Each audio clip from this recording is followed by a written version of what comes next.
Oats শিশুদের জন্য খুব ভালো খাবার হিসেবে বিবেচিত হয়, কারণ এটি ফাইবার সমৃদ্ধ এবং সহজে হজম হয়। এগুলো আপনার শিশুর জন্য শক্তির উৎস এবং চালের তুলনায় খুবই হালকা হয়।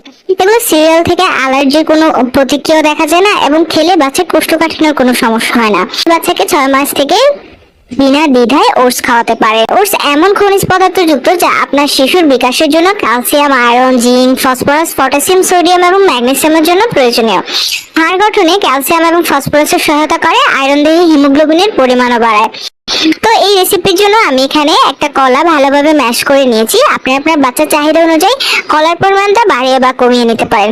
কলাটা অবশ্যই মিষ্টি জাতীয় কলা নেবেন এবং কলাটা চেষ্টা করবেন যাতে পাকা কলা হয়, এটি কিন্তু বাচ্চা খুব সহজেই খেতে পারবে। আর ওটস ইউজ করলে এখানে যে মিষ্টান্ন স্বাদটা সেটা কলা থেকে আসবে, তাই আপনার এক্সট্রা কোনো সুগার ইউজ করার দরকার নেই। তো এখন আমি একটা পাত্রে কিছু পরিমাণে পানি দিয়ে দিয়েছি। আপনার ফিডার মেপে 250 ml এর মতো দিতে পারেন। আর ওটস সিদ্ধ হতে বেশি সময় লাগে না, রান্না করতেও বেশি সময় লাগে না। বাচ্চাকে খাওয়ার আগেই আপনি যদি রান্না করে নেন তাহলে এটা কিন্তু 5 মিনিটেই তৈরি হয়ে যাবে। তো এখন আমি এখানে 2 চামচ পরিমাণে ওটস দিয়ে দিব। আপনারা বাচ্চার চাহিদা অনুযায়ী কিন্তু বাড়িয়ে বা কমিয়ে নিতে পারেন। তো বাচ্চাকে যখন খাওয়াবেন তখন চেষ্টা করবেন ওটসটা একেবারে সিদ্ধ করে ফেলতে। আর আপনি চাইলে এই ওটসটাকে কিন্তু ব্লেন্ডারে দিয়ে ব্লেন্ড করে ওই গুঁড়িটাকে সুজির মতো করে রান্না করে দিতে পারেন। এতে কিন্তু বাচ্চার যে পুষ্টিমানটা সেটা সঠিকই পাবে, কিন্তু খেতে তার জন্য একটু বেশি সহজ হবে।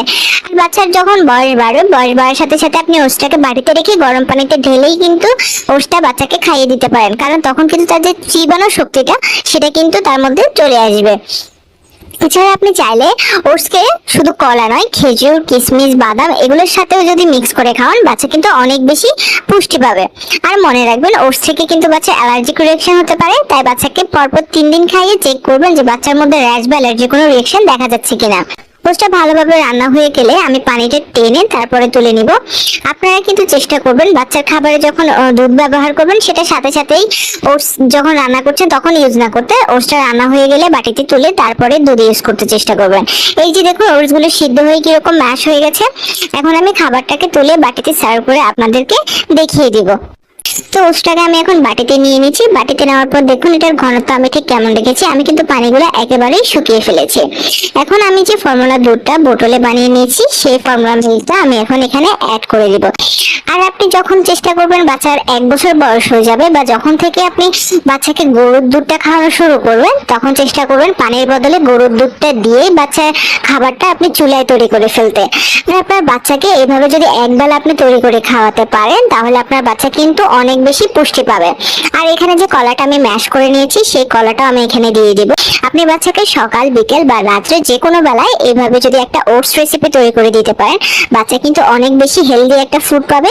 তার সাথে তার শরীরে যে শক্তি ক্ষমতা সেটাও কিন্তু অনেকাংশে বৃদ্ধি পাবে। তো বাচ্চাদের অন্য রেসিপির জন্য আমার চ্যানেলটি ঘুরে আসতে পারেন। আর এতক্ষণ ধৈর্য ধরে ভিডিওটি দেখার জন্য অনেক অনেক থ্যাংক ইউ।